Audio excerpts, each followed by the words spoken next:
Okay, so I'm also recording. I hope that we should be able to share this on our YouTube channel as well.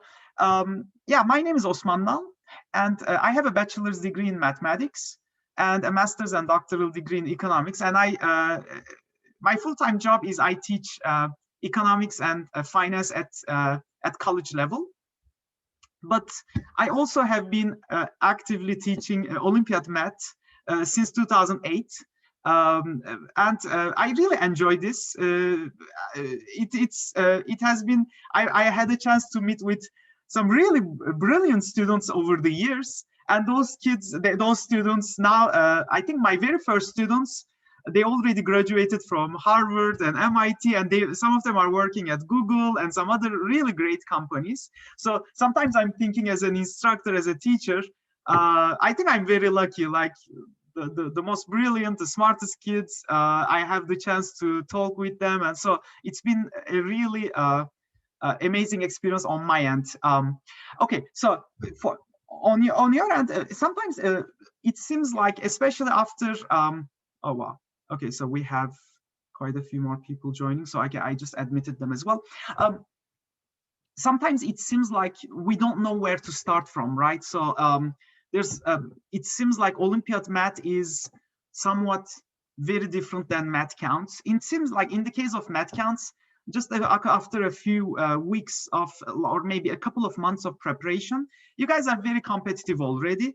But in the case of Olympiad math, it seems such a huge ocean, and it's kind of difficult to see where to start from or what type of techniques to apply. So today I want to talk about these things in particular, like what should be the mindset and where can we start from and so on. So who are the target audience? I would say in the past, I used to say the 9th graders and 10th graders and so on, but probably we can say even the 7th or 8th graders. I think they can definitely benefit from it, because, I mean, when you think about it, when did you guys start studying for the math counts? I don't know, like it seems to me that people are preparing since like 4th grade or 5th grade. You start doing some number sense and things of that. So you just prepare for it. I think it's kind of similar in the case of Olympiad math. It's usually the intended audience is the high school students, but the techniques, people nowadays, they can start learning those techniques as early as the 7th grade and 8th grade, I think. And you don't have to do it on high intensity level, because obviously in 7th grade and 8th grade, you want to focus on your math counts, and speed is very important in math counts. It's kind of somewhat different than the focus in Olympiad math, where what we try to preach or tell our students is patience and focusing on a problem for an extended period of time. Yes, the style, the philosophy is different, but at the same time, I think there's no harm in introducing some of the Olympiad level techniques at a relatively younger age, or like at earlier grades. So I think definitely 8th grade, if you're 8th grade, you are in the right place. Even 7th graders, I think there might be some interesting things that they can learn from the Olympiad math training in general, I would say. Okay. Today, we are not going to go over specific questions, obviously. That's not what the intended this session is about. I think the main idea is you guys are aware that there is this idea of Olympiad math, and either you as a student or your parents are considering whether you want to make a 2-year or 3-year commitment to it. Will it be worth all the effort and the struggle, or as we call it in economics, we say opportunity cost? You could have done so many other things during that 2-year period. Do you want to commit for a 2-year or 3-year period to something like Olympiad math? And so that's kind of basically in this presentation, I want to talk about the expectations and what are the benefits of doing Olympiad math. And so that can kind of help you plan and decide over the next 2 years. Just the way like you guys were busy with math counts for 3 full years probably, or even more if you started earlier at 5th grade. So it's kind of similar in Olympiad math. Before you make a decision, you want to see what is in front of me and so on. So I think that's kind of that's fair. So you should definitely see it. Yeah. So like I said, what are the similarities and differences when you compare math counts and Olympiad math? It is the same folks usually who do Olympiad math are the same kids who do math counts. You guys love doing math. You know you are good in math, and you enjoy doing math, basically. So the same group of people usually do math, Olympiad math. They continue doing Olympiad math, at least for 9th grade and 10th grade. People enjoy doing Olympiad math. And this is really something nice that happened since 2010. In the past, there was math counts, and then people were directly moving to USAMO. But USAMO is significantly harder than math counts, I think, and AME in particular. So now what they did is, after the AME exam, before the USAMO, there's a new exam now, JMO, United States of America Junior Math Olympiad. So which is really good in terms of like the transition now, I hope is smoother. In the past, this was harder, but over the past 10 years, thanks to the people at Mathematical Association of America or American Mathematical Contest, I think they realized that the transition is very difficult. Now the transition, I hope, is smoother. So in terms of the similarities, our goal is the same. We want to improve our skills, problem-solving skills in particular.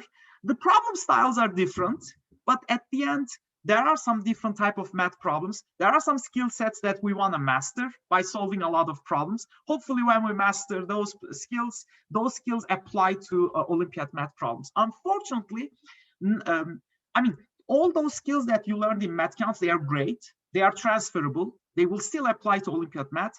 The problem is there are some other skill sets that you will need that you didn't gain yet. When I say skill, it's like some of them are tools, some of them are geometric configurations and things of that nature that you will learn over the next 2 years. Yeah, so okay, so there was a question. So when we say commitment, what are we talking about here? Yeah, 2 slides down, I will explain what type of commitment. Personally, I think that in 7th grade, the commitment will probably be like maybe 3 or 4 hours a week. At 8th grade, we are probably talking about 7 or 8 hours a week. But starting in 9th grade and 10th grade, I think if the student is very serious in this, like, you know, in math counts, you get a lot of trophies, right? And earning those trophies, it's what makes you sometimes going in that process, right? Especially for younger kids, that's very important. As you grow older, I think the more mature students, they are not necessarily doing it for the trophies, and they are just doing it because they get some satisfaction. Obviously, solving problems has its own pleasure, I would say. So you will get less trophies for sure, but at the same time, I think you will increase the intensity of studying on the 9th and 10th grade. Especially on the 10th grade, a lot of students, they study a little bit harder because that's the last time you can try the JMO. After 10th grade, it's really the students who really want to do math major in college or something like that. Those are the ones who continue with USAMO, because USAMO is extremely hard and it requires 100% commitment. But all the way up to JMO, you can be involved in multiple activities. I know a lot of students, for instance, they do music, they do different sports, or they want to do computer science as well as math. It's possible. All the way up to JMO, it's possible. So in terms of commitment, it's not a 100% commitment. But regardless, if they want to earn trophies, especially in the 10th grade, for instance, I have a student who recently, I had a chance to chat with him. So he started Olympiad math training. He was a math counts kid. He was really good in math counts. In 8th grade, he started attending one of my classes. He did, but he was really like studying, probably I would say. He was doing 2 hours of my class and then another 2 hours probably. He was making some studying on his own. So probably about 4 hours when he was 8th grade. 9th grade, I think he started studying probably like 6, 7, 8 hours a week. And then this year, about like, I think starting in December, he did like from December all the way to April for 3-4 months, he did really full time. Like he really was very focused. This was the only time I think he didn't do other things. But until that time, I think he was able to do other activities or whatever, like other areas of interest. I think he or she was able to do, I think, in general. So yeah, it's not exactly 100% commitment. It is a 100% commitment if the student is preparing for USAMO. USAMO is significantly harder than JMO, but for JMO purposes, and we, by the way, by doing JMO, you can qualify for the MOP as well. So you have to be in the top 12, but it is doable. That's usually what I recommend my students. I usually tell them that math counts is great. Do math counts. After math counts, do 2 more years of Olympiad math at least the JMO level, and at the 9th and 10th grade. And then after the 10th grade, because I know that it is rather challenging, then at that time, student can also explore other areas. For instance, I had some of my Olympiad students, some of them went to chemistry.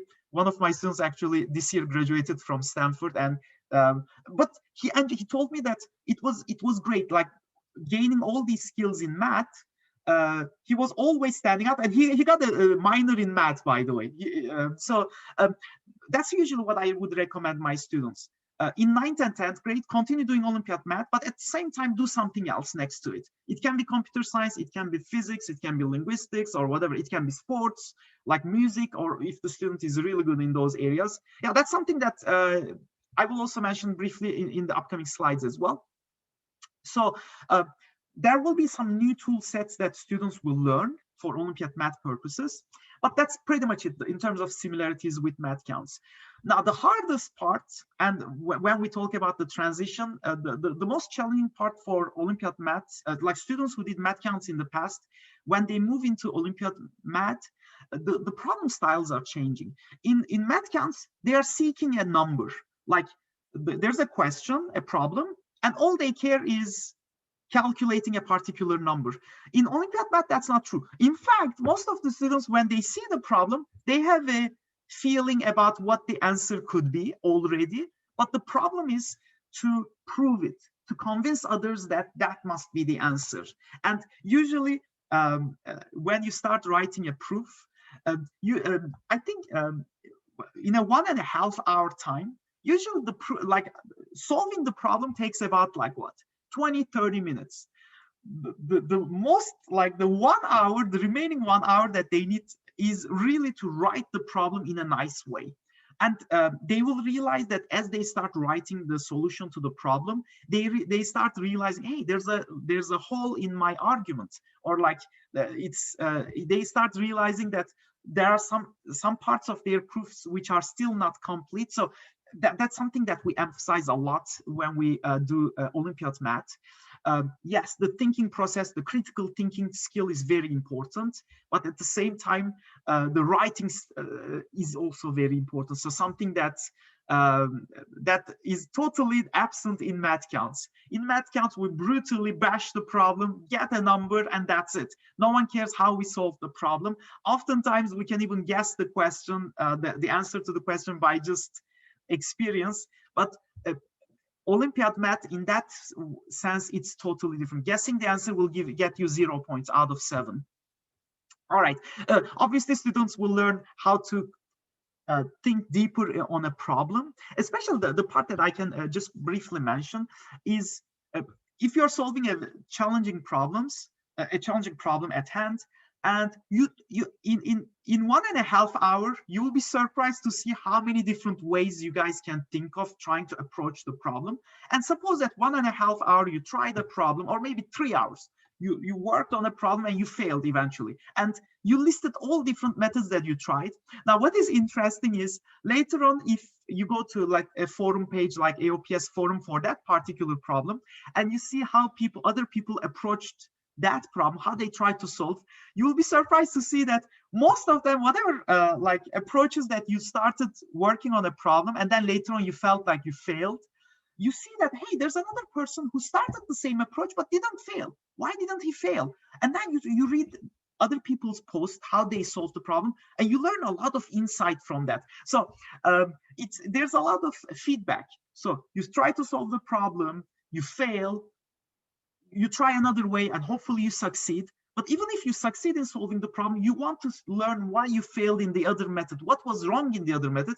And then forum pages like this is great, like AOPS forum page, contest forum pages, where you can see how other people approached it and how the method that you thought would fail might actually work, or maybe it won't work, and other people, they explain why it fails. So there's a lot of critical thinking that's going on in as well. Another skill that's next to problem solving, I think, is one of the most important skills that a student can gain in life. So when students ask me, why should we do Olympiad math? I think that's one of the top benefits of why we should be doing Olympiad math, because we gain a lot of lifelong skills. Very, very good investment. So that would be my first thing. The second thing is probably just the same way schoolwork curriculum wasn't challenging enough, and that's why a lot of you guys started doing math counts. I think it's the same thing in high school. Basically, we see that, hey, I gained all these math count skills, those problem solving skills, but then you're not going to use most of these skills again in high school curriculum. So the best way is, hey, let's put these skills, and on top of it, let's add some additional skills to expand it even more, right? So to attack more problems and so on. So this is another thing, because a lot of the students that I trained over the years, I realized that these students are very competitive. They are like athletes, really. So sometimes we call them mathletes, right? So these students are really good at what they are doing. They're exceptional, and you want to give them opportunities and let them compete if they enjoy competing. And that might be some like another reason to do it. A third reason, which is really what sometimes when I think about it, it seems like might be most important reason in my case. It's a fantastic community. Like the math community, it's just great. Like the kids are great. Like the students, I know there's a lot of students here today. I mean, wonderful students. The parents are great. Everybody is trying to help, right? There are some like university professors, like even those people are involved. Like everybody is involved in these contests. The USAMO, the JMO, the math counts. They are like the same people, like the same community in a sense, and people know they are the same community. Seriously, like when one person solves a problem like that, like, I don't know, like a couple months ago, there was a very important problem where someone solved it. It felt like I solved it, like even though I didn't solve that math problem, knowing that someone from our community solved it was really great. Yeah, so by the way, you guys can more than welcome to our momentum practice problems different from the past exams. For the practice problems, usually what we do is we usually, so we try to compile the questions from different contests. There are a bunch of contest names that I'm gonna write. That's basically what we do. Like you are right. About 20 years ago, when I was doing math, or even 30 years ago, I'm afraid to say, there wasn't the resources at all. But now when you go to like, for instance, in AOPS contest page, there's millions of problems. That's the challenge, actually. In the past, we were complaining that there is not enough problem to practice. I think now the students complain is there are too many problems to practice. Which one do I do, right? Which problem do I solve? I think that's kind of the benefit of our classes at Momentum. It's like there's so many wide range of problems. So which problems that we need to work on? So what we do is, I mean, because not that I'm smarter than these kids. I don't believe I'm smarter. These kids are really great, but I have more experience. I've been doing this for like 13 years or so. Over the years, I started compiling, like archiving problems, cataloging different problems. So what we do at Momentum is we try to sort them by subject area and difficulty level, and that's how we teach. Our main focus is the exams, like the JMO and the USAMO, and the skills that we need to prepare our students for these exams. But the main source for the problem sets are usually the USAMO, the JMO, the IMO. There are different contests around the world that we use for Olympiad problems. The favorite competitions for me are, there is the Balkan Math Olympiad, the Asia Pacific Math Olympiad, the European Girls Math Olympiad. So every week we give them a problem set, at least 5 problems that they need to submit, so that we need to grade those problems. And these are basically the contests that we benefit from. But from time to time, I pick questions from other contests that are not very well known, from Russia or China and some other places. But yeah, so basically we benefit from those contest problems. Oh, what is the difference between AOPS classes and the momentum? Oh, AOPS, the wood classes are pretty good. I think in terms of difficulty, wood, I think is for the very beginner. I highly recommend wood. Our classes is probably a little bit harder than wood, but until last year it was like that. Last year we started offering 2 levels for the 700 courses. Now we have a little bit easier and 700 course just for the JMO purposes, and then a little bit harder and as well. So, but I think in terms of comparison, the AOPS wood is more between AME and JMO level, versus ours is probably more like USAMO. The best way to use AOPS intro series books. For Olympiad purposes, you will be using intermediate. Intermediate books, AOPS intermediate combo and intermediate algebra are good for the transition from AME to JMO, but that's pretty much it. They don't have any other intermediate books which will be useful for JMO purposes. I will give you a list of books in just a few slides, so you will be able to see what, like if you are interested in some books to follow up, I'll also be mentioning those as well. So let me go a little bit faster then. So we have, in terms of commitment, I think I basically try to summarize. I think some of you guys, if you are 7th grade, yeah, you can start. Probably not as much, because the problem with preparing for Olympiad is you slow down, and when you slow, your performance in math counts will be adversely affected. So usually what I recommend is, if you are 7th grader, maybe you can start working, like including the lecture hours, 4 or 5 hours a week is a good start. We have some new people trying to join, but yeah, I think the classroom is the Zoom room is full.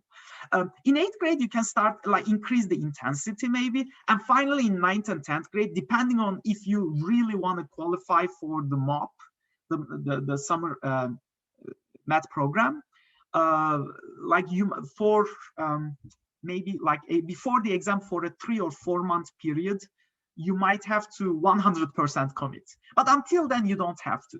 If you really want to make the exam on the 9th grade, then during the 9th grade, you need to, like, before the exam, I usually recommend like 4 or 5 months. You might want a full 100% commit. So this way, especially what happens is, for 2-3 years, you solve a lot of problems. But all these problems, all these techniques, all these different new topics that you learn, they are all over the place. You want to organize them both in your archive, like physically, but also in your brain. So it's good that you, before an exam, it will be extremely difficult to make it to the JMO on the 8th grade.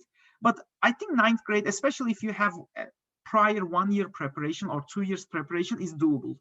10th grade is definitely, if like sometimes students, if they couldn't qualify for the 9th grade, the student that I was talking last week, my student, he in 8th grade, this was the first time he took the JMO. His score was something in the 10s, like I think he had a 12 or 13. The following year on the 9th grade, he got a 25 or something like that. This year, he's expecting a 35, and he qualified for the MOP final after 3 years. But I think he really committed this year, basically, that he was really focused and so on. So there are more questions. The best way to use, especially the challenge problems. Yeah, probably, yeah. So in the intro series, you need to finish everything in the AOPS introduction series books. And on top of it, you need to really do the intermediate books, the 2 books. In Momentum, we teach the intermediate combo and intermediate algebra. I mean, in that difficulty level, we teach it in our 600 courses, which is our advanced AIM course. The Olympiad level courses, we call it, in Momentum, we call it CM 700 or 701 and so on. If you are taking a course at Momentum during summer, that would be level 4. Level 4 is for Olympiad. Level 3 is for AIME purposes. Okay, so we have a couple other questions. Oh, when I say full commitment, what I mean is the student might not continue, like, I don't know, like if the student goes to music or like you can still go to music once a week or go to swimming once a week or something like that, but that's pretty much it. So in terms of social interactions, like Saturday and Sunday, the student will be committed basically. So during the weekdays, maybe the student can do the school work, and then over the weekend he will be booked basically, and the parents should understand that. So you guys can't go to a vacation or something like that during that 3 or 4 month period when the student is intensely studying for the exam. Like I said, if you are doing it for the fun of it or learning new lifelong skills and the exam results don't matter, like especially the JMO, then you don't have to do that 100% commitment. But if the students if the student has this competitive urge, not the parents. I know the parents always have the competitive urge, right? But if the student has that, and if the student wants to try it, that 100% commitment, 3-4 months before the exam, let the student do it. But it has to be from the student, not from the parents. Yeah, so that's what I'm talking about. So as a parent, you should understand that he wants to try it, and this is once in a lifetime thing. Even if he cannot qualify for the MOP, or like even if the student doesn't become a JMO winner, the experience is a great. So there's a lot of kids on, when you read the discussion forums on AOPS, a lot of kids try, and obviously just a few number of students will be able to make the MOP, right? So but it's still such a great experience. Like yeah, I don't know, like it's in college there's another exam called Putnam. Like even like engineers later on, when they chat with each other, they talk about, hey, did you take the Putnam? What score you got? And they make fun of it. So this is a lifelong memory, experience and memory, I think. So what is the difference between summer and year-long programs in Momentum? I think in the summer program, because there's this is another difference between Math Counts and Olympiad Math. In Olympiad Math, there's way too many topics. Too many configurations. For instance, if you are studying for geometry, it is naive to think that you can, some of the geometry problems are really hard unless you memorize some configurations or you have a really good understanding of them, which takes a lot of practice. Those type of things are difficult. So, I mean, even though we try to cover a lot of material during the year, quite a lot of subject we skip during the year. So what we do is during summertime, we try to go over those areas that we skip basically, and try to cover those areas, those gaps. But I'll be honest with you, like I think that was also in my first slide. My philosophy is I want to empower the students. There's no way for me to cover all the subject areas, or whoever is teaching the course. Even for instance, wood, if you're taking wood preparation, the curriculum, they change it alternative years. Why? Because there are way too many topics. There's no way to cover everything in a year time.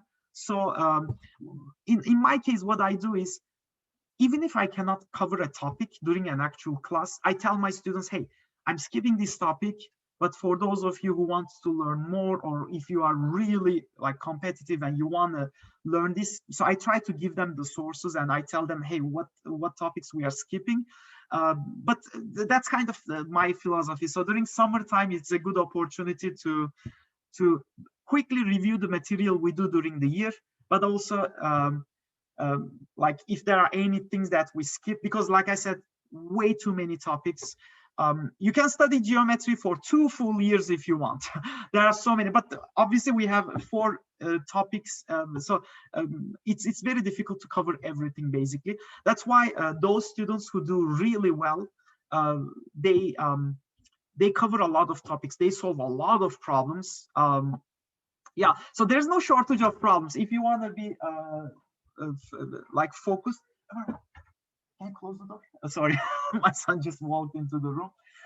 So yeah, there's a lot of topics that can be done, like that can be covered, and it's impossible to cover it during the years, and that's what we cover during the summer. Is AMO easier than JMO in terms of getting into MOP? Maybe. Well, if you're 11th grade, you have no choice. You have to take the AMO. If you're 10th grade, this is a question usually 10th graders ask. Like, should I take the JMO or the USAMO? For the JMO, you have to be a winner to make it to the MOP. For the USAMO, I think in total they invite about 60 students. 12 of them comes from the JMO winners. The rest comes from USAMO. It depends. Some years, everybody thinks that, hey, it's so hard to take the JMO, and then suddenly everybody start taking the USAMO, and then the JMO cutoff point goes down. But you never know. I think it has been relatively stable now. I think the JMO cutoff point is 35 now. But if you make about 35, you can make it to the MOP. But there was one year, I think it was back in 2017, 3 of my students got 35, and that year the cutoff was 36. So all 3 of them, they missed the summer camp with 1 point. Luckily, the next year, all 3 of them made it to the MOP through USAMO. That's another thing. Like, especially, you will see that if you start taking at an early age, if you can qualify, hopefully that you qualify for the JMO, and if you can qualify for the JMO at 8th grade, it's very likely that your score will be very small, like I don't know, maybe in the units, or at most in the tens. But then you will see that the following year, if on the 9th grade, when you qualify for JMO again, that time you will see that your score will be in the 20s. And hopefully, if you can see that progress, it will keep you going in that venture, I guess. But yeah, so okay, so we talked about these commitments. Like I said, there's way too many subjects, so sometimes that's kind of the challenge. Okay, so if you're like super new to all this, obviously there's a lot of discussions on AOPS forums. Make sure you read those discussions. I think there's even a subject topic. I can also let me see if I have it here. I can share it with you. Maybe at the end of the class, I'll just share it with you on the chat link. There's a lot of information about different people recommending different stuff. Obviously, I'm just also one of these.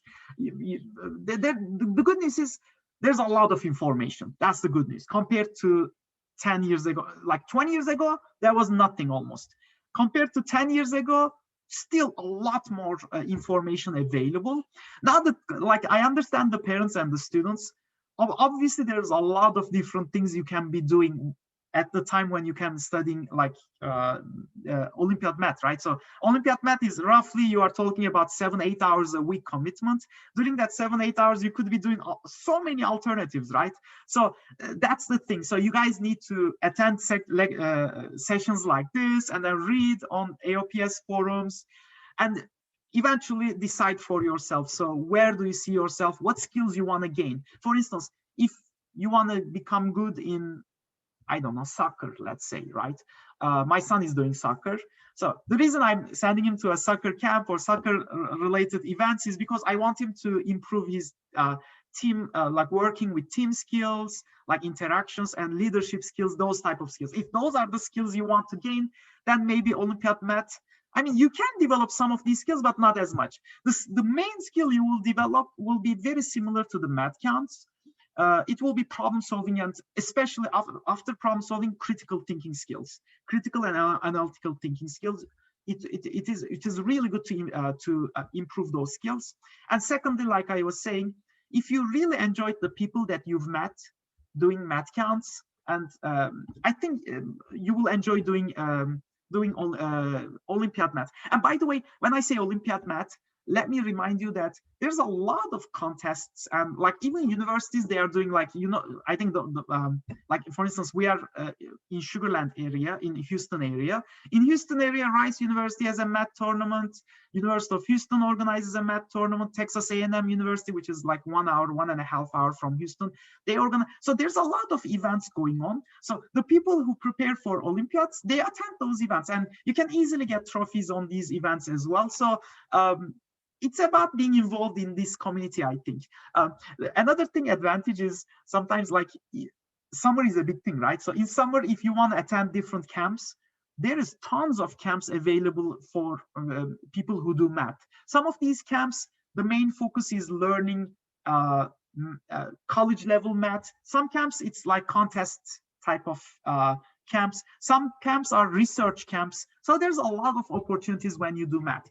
And one more thing I can say also is, like, especially for girls, the opportunities are even bigger. So I highly recommend for girls, because like historically they are underrepresented in the area of math. So there's additional incentives for girls nowadays. So it's perfect. I mean, I highly recommend, like any STEM area basically for girls is really great. So in terms of, okay, so if you are starting from scratch, I'm assuming you already finished all the intro books from AOPS. I think the next thing you should be start looking at is the AOPS intermediate series. And in that series, 2 books is good: the intermediate algebra and the intermediate combo. Make sure those 2 books, you finish those 2 books, okay? But like I said, there's a lot of great books, handouts, and different resources. So I can mention a few of them as well. I think 2 slides later, I will mention a few of them. In terms of strategy, there are 2 things.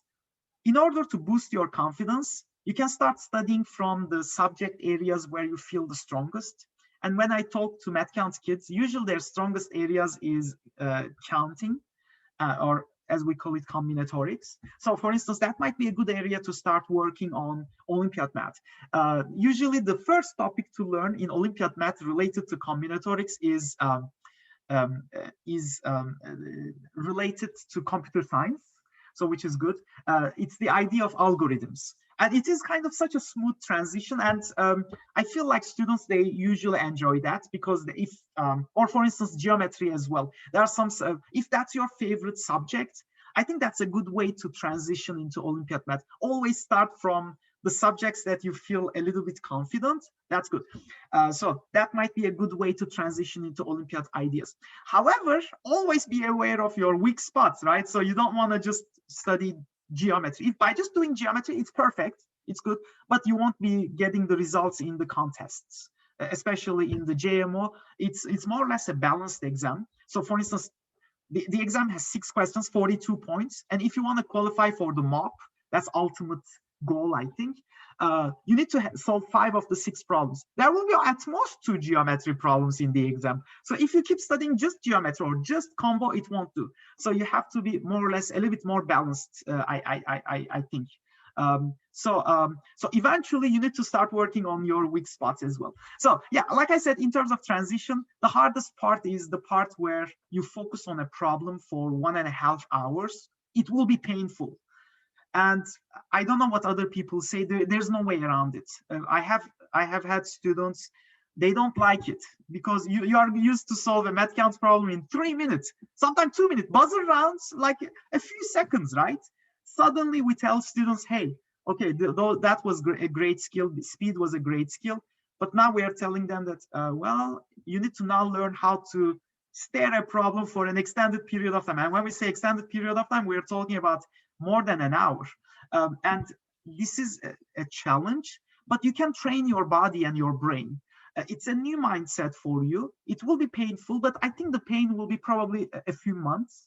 Maybe after a few months later, you'll get used to it. And by the way, you will enjoy it much more than you enjoy math counts. Yeah, from time to time, you will go back.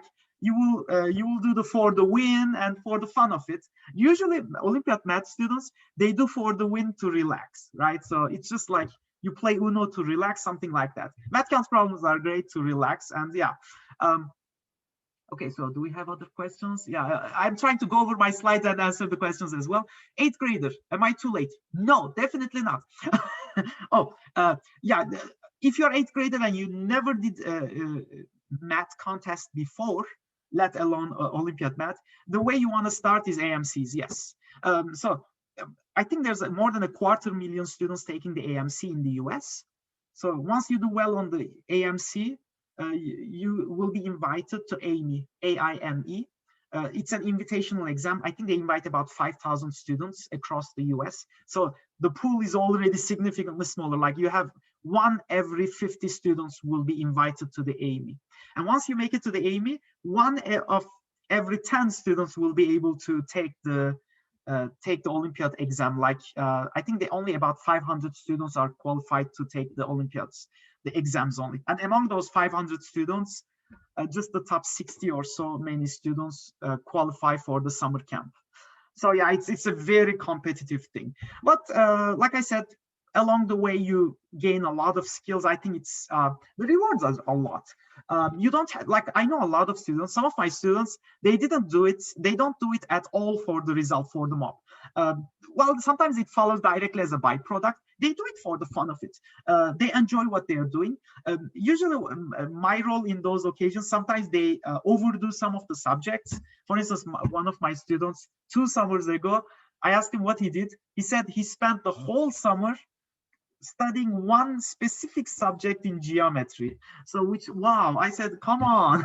I mean, I'm happy for him. He gained a lot of deep insight, but if you might want to go a little bit more balanced, especially if you want to do well in contests, because in the contest you will see the questions are balanced. There will be some combo problems, some number theory, geometry, and algebra problems. So yeah, you want to be a bit more careful in that end.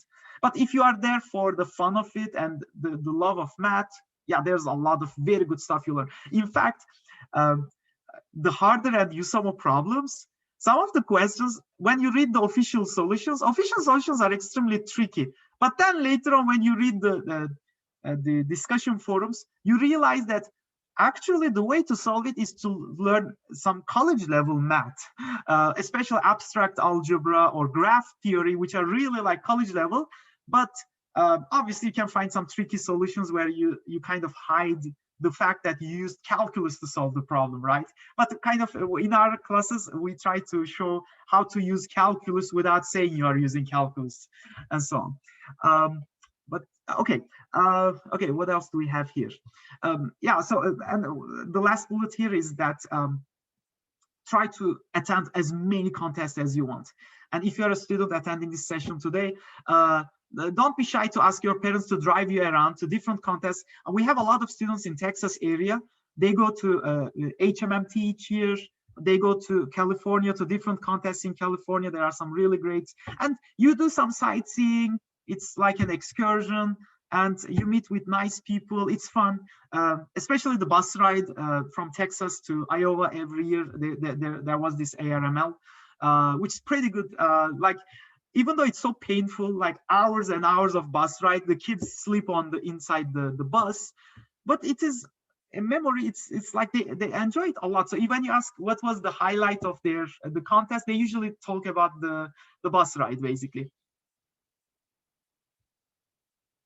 Yes, the 6 problems in JMO, it's a combination of the 4 major areas. Yeah, they try to have 1 question from each subject. So there will be 4 questions there.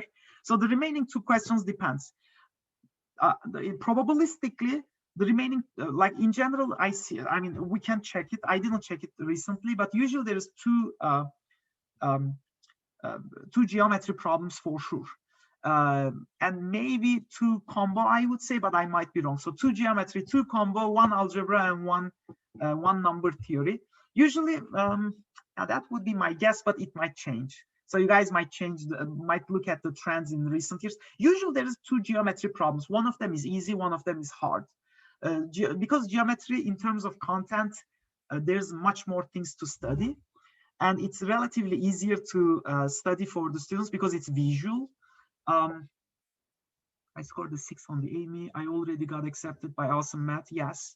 Is there any way?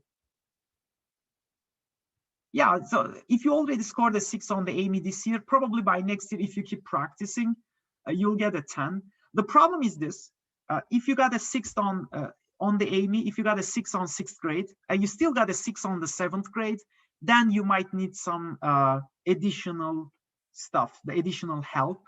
But usually, yeah, if you keep like, one thing that is useful when I think about it, like for instance, our classes at Momentum Learning, you know that even though when you don't feel like studying, because there's a class on a Monday evening or on a Tuesday evening, whatever, you know you have to go to the class and you need to do the homework. So that gives you, even though when you feel like you're not motivated, you have to do it. That's the thing. Sometimes, you know, like people are, sometimes you feel really good. All you think is, I want to do math 24 hours all day long. But then sometimes we feel like, especially after we cannot solve a particular problem, you feel so down. You don't want to do math for 2-3 weeks. That's not good. So you want to be balanced. So that's one thing that you learn the painful way. You want to continuously do math without interruption, because the problem is the skills that you gain, some of them you can forget them or lose them, especially if there's some formulas or some specific techniques that you learned. If you don't practice constantly, you might end up forgetting those techniques that they even exist, right? So you want to continuously do it. So that's the one good thing about enrolling in a Wood class or enrolling in a math in some of our momentum courses. So you know that throughout the year you will be continuously doing some problem solving, even though you don't feel like doing it. How do you remember so many topics and knowledges? Okay, regardless of the person that you ask this question, I think at the end of the day, we will give you some long answers, but let me tell you the short answer. And probably you guys already know what the short answer is. What is it? Okay, let's ask a quiz question. Okay, so the question is, how do you remember all these so many formulas and topics? I think the short answer is practice.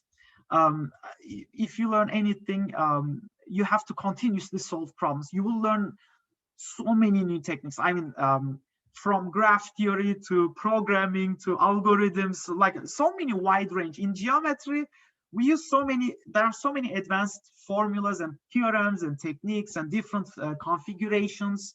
Problem solving is the key.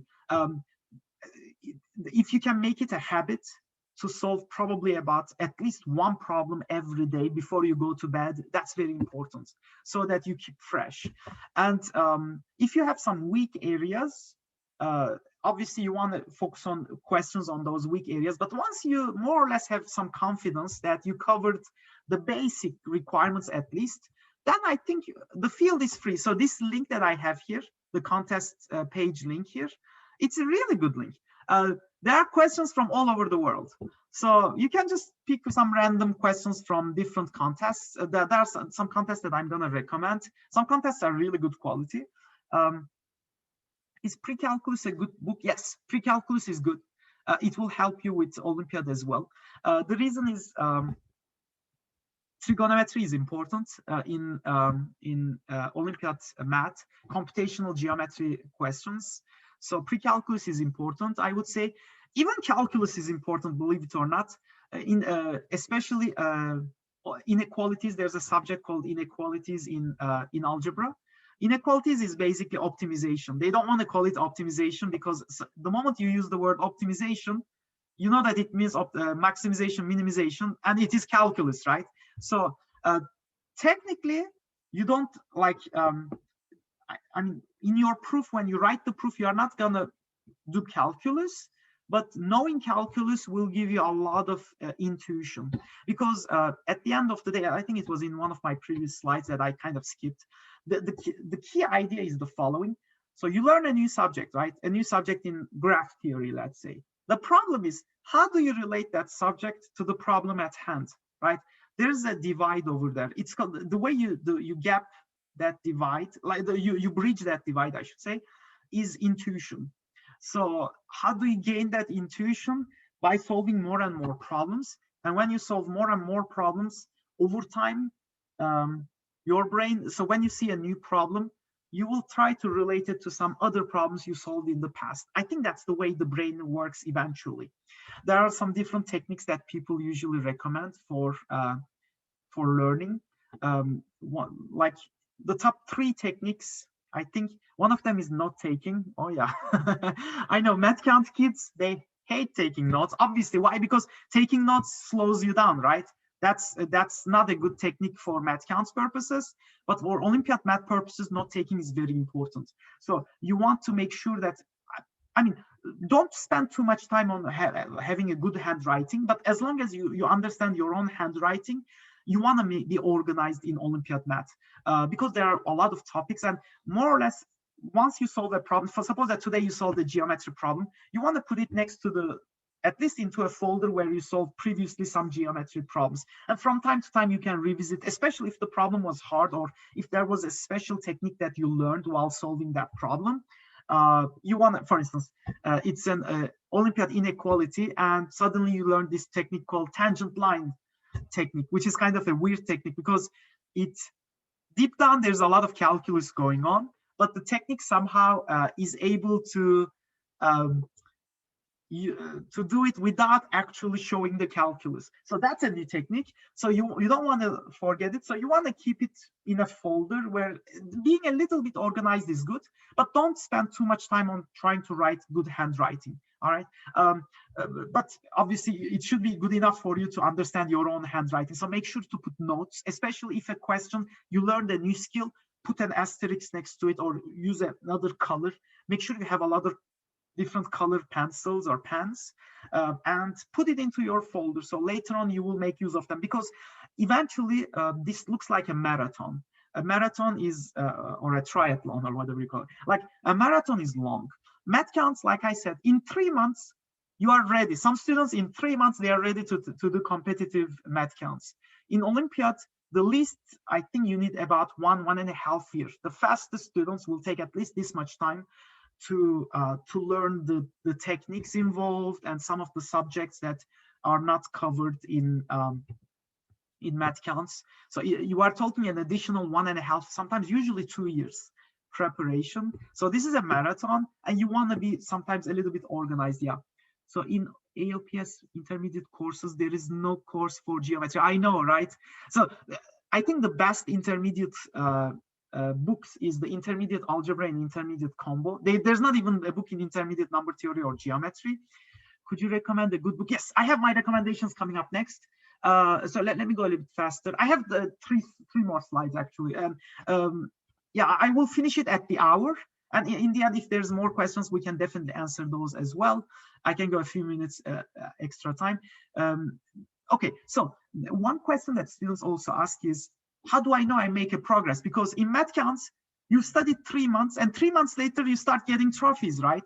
In Olympiad math, okay, you keep studying, but am I making an improvement or what? In that sense, it seems like it is self-assessment, a lot of self-assessment going on, especially if you are 9th grade, right? So you are no longer participating in math counts. So you want to assess yourself. So there's a lot of self-talking you will do at the end of the day.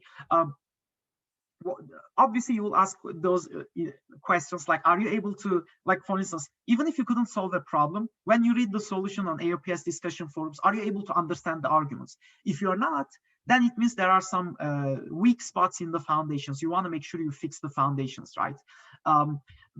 Okay, suppose that you are able to understand those arguments, but then you lack the skill to solve it on your own. Like when you read the solution, you can understand. Then there's another thing, right? In that case, you are missing intuition and creativity. Intuition is, like I said, usually develops over time as you solve more and more problems. But when I say as you solve more and more problems, I don't mean the following. Some students, they say that, okay, I know how to do it. I'm going to open all the USAM questions starting from 2000 all the way to 2020. The last 20 years, I'm going to solve every single question quickly, and then that's it. I'm going to learn, memorize the solutions. That's not how you do it. Sometimes you learn much more by solving a single question, but trying to fail it a couple of times. And eventually when you solve it, even when you solve it, you are not happy. You want to see why you failed 3 times and why it worked when it worked. And somehow you want to see if the methods that failed for you, was there other people who solved the question using those failed methods? You see, like you try to solve that very same problem using 10 different attempts in 10 different ways. So that's I think more valuable than solving 10 problems without thinking too much. So that's why I said as a skill, you need critical thinking skills and real deep trying to appreciate. Usually if it's an Olympiad problem, there is a story behind it. My guess is it's one special case of a much harder question. That's usually how they find those Olympiad problems. So once you start attacking that Olympiad problem and ultimately solving it, you will realize that it goes much deeper than that. You'll try to generalize the question and try to see if how can I change the question? That's kind of like the God mode. So like the first mode is trying to understand the solution, like reading a solution. Do you understand? Okay, you understand, perfect. Next is there's a problem, can you solve it yourself? So you will build your intuition, you will work on your creativity, trying to relate it to previous questions. I think that's the best practice. Time is the best, as long as you keep consistently solving problems. But ultimately, the best of the best is, can you create problems? Like, okay, so you have this Olympiad problem or a math counts question. How can I change the question so that I can make it different and pose it to other people? So that's really good. So if you can create your own problems, like when I say create problem, I don't mean that like creating math problem, then it shows that, wow, so you really have those skills. Okay, so assessments is very important, but it's most of the time self-assessment, but attending those different contests, like university contests especially, can help you as well. Okay, so there's a couple other questions. Okay, do you recommend an 8th grader to take an AP calculus if he wants to prepare for AMC or AME? No, I don't think you need calculus for AME. You need pre-calculus. AP, like AP pre-calculus, I don't think they have an AP pre-calculus, but at least like AOPS book, the pre-calculus book, that might be useful. I think AP calculus is too early for an 8th grader. Yeah, I won't recommend it. For AMC and AME, calculus can help a little bit, but the thing that will help the most will be pre-calculus. Calculus will help for Olympiad math purposes. Calculus won't help for AMC and AME. Yeah, so that's the short answer to that question. All right, so yeah, so that's when you attack this problem for 1 hour, you want to make sure, because the student will be talking to itself, especially the student will learn the most from, why did I fail it? Or if you were able to solve it, how did I solve it, right? So you want to make sure, especially like after a second or third attempt, that ultimately you solve that problem, you want to make sure to read those discussion forums on AOPS. What was it that I couldn't solve it using those other methods? And so over time you will gain that experience, basically. Experience, intuition, I think these are kind of similar words, or creativity. I mean, some kids obviously have the skills from the get-go, but it's not like you can gain those skills like by studying, basically. That's what I'm saying, like by being passionate about what you do. If you enjoy doing math, I highly recommend Olympiad math. It's at least for 2 years, you will earn a lot of new friends, and you will gain a lot of skills. So yeah, those skills are lifelong skills that are really useful. Okay, so this is my only page about the strategy wise. I think, like, remember I was saying being balanced. What I personally recommend usually my students is give yourself 2 years. The first year, go like make a full circle, like study 2 months of each subject, like 2 months or 3 months of geometry, 2 months, 3 months combo, 2 months, 3 months algebra, and 2 or 3 months of number theory, or maybe some of the subject. For instance, I think geometry content is a little bit more, so maybe you might spend more, but make sure you make a full circle, like the full cycle, so you cover all the basics on your first year. Then the second year you can attack as many questions as you want. So try to give yourself 1 year to finish the basics books that I'm going to show you in my next slide. So that will be a good way to practice. And then if you have some time, solve some additional problems. At least if you are, for instance, enrolled in our CM 700 course, I highly recommend that course. We will give a lot of homework. I think in terms of homework, we will be keeping you guys busy beyond the 2 hours or 2.5 hours that we have with during our lecture. I think you will have 1 hour or 1.5 hours with our TA. You will have a problem session, but this is at the end of the week. So at the beginning of the week, you have a class with me. At the end of the week, you have a class with a problem session with the TA. And during the week, you solve these problems. So at the end of the week, TA, during that recitation hour, that problem hour, the TA solves those 5 questions. And the TA also goes ahead and solve grade those questions for our students, basically. Okay, so once you finish that first full year, then the second year you will build, because now that you have the foundation, during that second year, you can go to that contest page on AOPS and you can start randomly attacking problems, and it will be a lot of fun. Now the sky is the limit. You have tons of questions in front of you. It's a really fun thing, especially those students who are enjoying it. You can spend the whole high school doing those contests, and it's the best way to, especially if you're planning to major mathematics in college. Yeah, that's really good.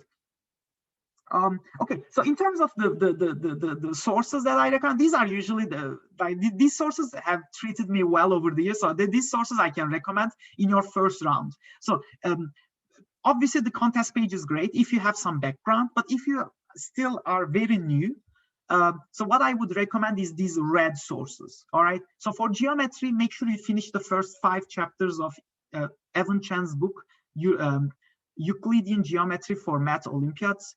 That's the best geometry book. The reason I'm saying it is it's the best in terms of pedagogy. Oh, by the way, they are reminding me that I need to end it in just 3 minutes. Okay, I'll do that. So in terms of pedagogy, that's the best book that I've seen so far. Really, really good book. For combo, in terms of pedagogy, the best source is the Sriram notes. So if you just on AOPS under the search, if you search for the word Sriram, that person has posted a 9-chapter book. You should be able to find that as well. So usually those 2 books will keep the students busy for, I would say, probably 5 or 6 months. Evan Chan's EGMO book and Sriram's combo book, the 9-chapter book. Like I said, the first chapter starts with algorithms, and it from algorithms you learn games, from games you learn different like graph theory and so on. So these are all some really, those 2 books are very good. For number theory, there's no good pedagogically written book at those 2 levels, but at least I can recommend these 2 books. Stevens, in terms of level, difficulty is a little bit easier, but it's kind of nice, especially if you are new to Olympiad math. So I can, this is, if you search on Google, search number theory Stevens, you should be able to find like a 150-page like notes handout. That's a very good book. Or you can study from 104 problems. This is a book by Tito Andreescu. In terms of if you are beginner level, I think those 2 books are good for number theory. For algebra, unfortunately, I don't think there's a good book algebra for beginners. At least I don't know. There's a handouts. You can find a lot of handouts for sure. Can we find these downloads? I think if you search it on Google, you can find downloads. Personally, when it's download, I can, the combo book is download, yes. But personally, I would recommend a hardcover book. In my personal time, when I do something from my computer, I'm not as productive. Maybe I'm old school. I want to see it on a book. I can take notes on the margins of the book, and everything is kind of like, oh, wow. So people are sharing with me some sources. Actually, because we will post this video, let me check this, the links that you guys are sharing with me. And when we post this video on YouTube, underneath the content, I can share the sources that you guys are sharing with me. So apparently there are some algebra books that people are recommending. Okay, I'll share it with the class as well. Okay, so there's a couple of other questions. How many hours every day you would expect a 9th grader to study? Okay, a 9th grader who scored 8 on the AIME. Okay, so that's a problem. So if you scored 8, probably you couldn't qualify. Yeah, that's always a challenge. So you want to make sure you first qualify for the JMO, because ultimately, even when you apply for college, especially for girls, they ask you if you ever qualified for JMO. So I think your first target is to qualify for JMO. So if you are worried that you won't be able to qualify for JMO, don't study as much for Olympiad. So, make sure you can qualify for the JMO first of all. So for that, we have a CM 601 at Momentum. I would recommend that class. Oops, I think we have 2 more people trying to join. Okay, but yeah, so qualifying for JMO is more important. But once you qualify, if you are more or less confident that now you have the skills for the AIME and you can qualify for you're pretty sure you will qualify for JMO, then I would say if you are such an 8th grader, should an 8th grader that was 8 points off from JMO be worried about qualifying in the 9th grade? Okay, good question. Yeah, unless it was luck. Like if you got so close to qualifying for JMO for luck, then next year you can see your score go down, right? So you never know. But if it wasn't for luck, and from time to time you solve like some practice exams, then I think you can start studying for JMO. Yeah. So, but from time to time, make sure to solve one or two practice exams, just so that you make sure that you don't forget your AIME skills, because AIME is slightly, I mean, it's somewhere between math counts and Olympiad. But yeah, what score on AIME by 9th grade for JMO? I think you should be able to solve 10 questions, I would say. 10 questions, I think you definitely qualify, right? I mean, unless you messed up your AMC. But if you did decent on the AMC and on AIME you solved 10 out of 15, I think you should be able to qualify. Yeah, so that's would be my recommendation. Okay, so in terms of other sources, obviously I mentioned Evan Chan's channel, right? So especially for those of you who already did 1 year of practice, Evan Chan's channel is great. The reason I keep using the word like Evan Chan's name is because I've seen a lot of smart people in my life, but the difference of Evan Chan is the guy is smart, but the guy understands the pedagogy as well. So his intention, for instance, his handouts, I know is painful. And if you don't understand his handouts in the first time, don't worry about it. You can go back to those handouts 6 months later. 6 months later, you will understand them probably, right? But pedagogically, he's very good. Like his book is pretty good. That's why I put his book on top. If you want to start from a spot, these two are the first that I can recommend. If you are new to Olympiad, start from these two books. The GGMO book, I think it's very inexpensive. I think it's $40 or something like that. Buy the hardcover. And the combo, these are 9 chapters. Unfortunately, this is not a book. So like this is 9 separate chapters. You guys can download these chapters separately. So those 2 books are really good. And the reason I'm saying this is because I know you guys did math counts, and knowing that you guys did math counts previously, that's why I would recommend these 2. Can you please show the slide where to start to quickly again? Sure. So you can quickly take it. Well, you know what? We are gonna share this on our page as well. Here, let me quickly share this. There you go. If you want to take a quick snapshot. How many problems should I be able to solve on the AIME after completing the intermediate series? 10. At least 10. You know what? Aim for 12 or 13. 15 is impossible. Don't even think about it. There's no way you can solve 15 on the AIME.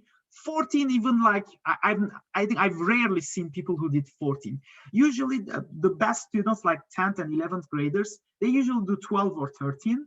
But if on the AMC you did well, and I'm assuming you will do well on the AMC because you guys are doing math counts, and then if you can do about 10 questions you will guarantee. 9 questions, if you're lucky, like, and especially if you did well on the AMC, even with 9 questions, you should be able to qualify for the GMO. Yeah, but my recommendation is keep doing both of them at the same time. Like, even if you are confident you will qualify the following year, and from time to time solve some AIME questions. Okay, so in terms of hard ones, or different sources, algebra, remember I couldn't give you some sources, but these 2 are very good resources. If on Google you search Mildorf inequalities, the inequalities is roughly 40 or 50%, or 40, I should say, 40% of Olympiad algebra. So I think this is a really good source, Mildorf inequalities. A slightly harder one is this one, Kedlaya inequalities, but this one is slightly harder. So I would personally start with this one. Mildorf inequalities, that's very good. If you already finished Evan Chan's geometry book and you feel very strong about geometry, I would recommend the Lemma's book. This book is very good. And then these are some other books that you guys also can explore. I guess you guys can also take snapshots as well. Okay, so they are telling me that I'm way over time. And I'm checking the chat box as I'm speaking here as well. How many problems should I be able to? Yeah, okay, so we answered this. Is this a good book for study combo for qualifying mock? Yes, the best combo book I think is that one. Yeah, the Sriram book. If you finish the Sriram book, you should be able to solve. Well, obviously Sriram book won't be enough in terms of practice. You need to solve a lot of additional practice questions, but in terms of covering everything, I think Sriram is the best book you can study combo from. If you need a book, I know some people study from books, and I totally understand. That's at the beginning. Book is good, so because you know where you have something that you can hold on to. A year later, you will see that books are kind of keeping you behind. So suddenly you will realize that suddenly you will transition into not using books anymore, and suddenly this page will be your best friend. You will spend your whole life, especially if you are doing Olympiad math. That's where you what you do most of the time. All right, so wow, it's been already 1 hour and 10 minutes, or a little bit more than that actually. Can you please go through the the rest of the slide. Oh, actually, that's it. Well, actually, these are subjective. I just removed 3 slides from my presentation last minute because so this is one slide. In this slide, I'm basically saying that regardless, do Olympiad math on your 9th and 10th grade. That's what I'm saying. Here, okay, I don't remember what I was saying here. Oh, here I'm saying that try to be balanced. Even though combo is your most favorite subject, try to be, especially if you want to make it to the MOP, you have to be balanced. And finally, this one is explaining how nice the math community is. So those are the only slides that I removed from my presentation. Only found AOPS on the Sriram, only 30 pages. Oh, you probably found the first chapter. Okay, I'm going to actually let me share that book quickly, and then I'll just call it quits. Hold on. Let me just I will share it with on the chat box, and that we'll call it a day. Sorry for that. All right, there you go. I am copy pasting it right now. Where is it? Where is it? Here. Okay. Okay, so yeah, I'm adding the link right now here.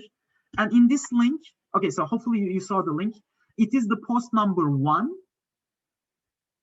It has the first 3 chapters. Then post number 11 has the next 3 chapters. And post number 49 has the remaining 3 chapters. Oh, sorry, I didn't share it with everybody. I shared with an individual student, my bad. Okay, let me do it again, sorry.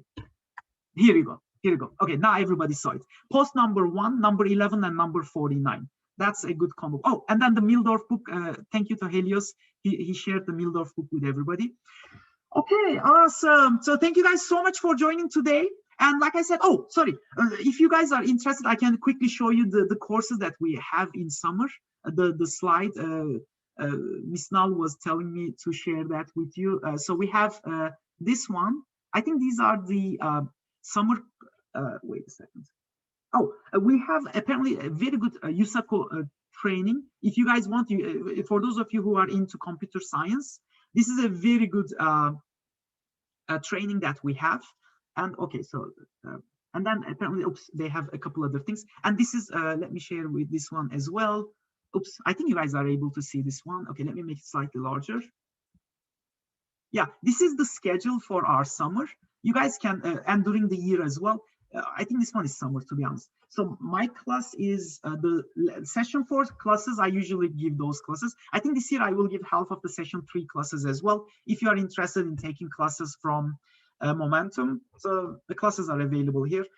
Obviously, there's a lot of resources and a lot of places. Yeah, make sure to do your research and good luck to everybody. I mean, this is a great adventure. I learned so much in my personal life, and I hope, and that's one reason that I'm trying to share my experiences with others. I want everybody to have those similar experiences as well. Oh, what is the difference between 4A and 4? 4A is more JMO level. 4 is more USAMO level. Yeah, that's the difference. And I think, yeah, 4A, if you did a 7 or higher on the AME, that's what we would recommend. Awesome. So thank you guys so much. Let me just go ahead and stop the recording. The good news is I recorded this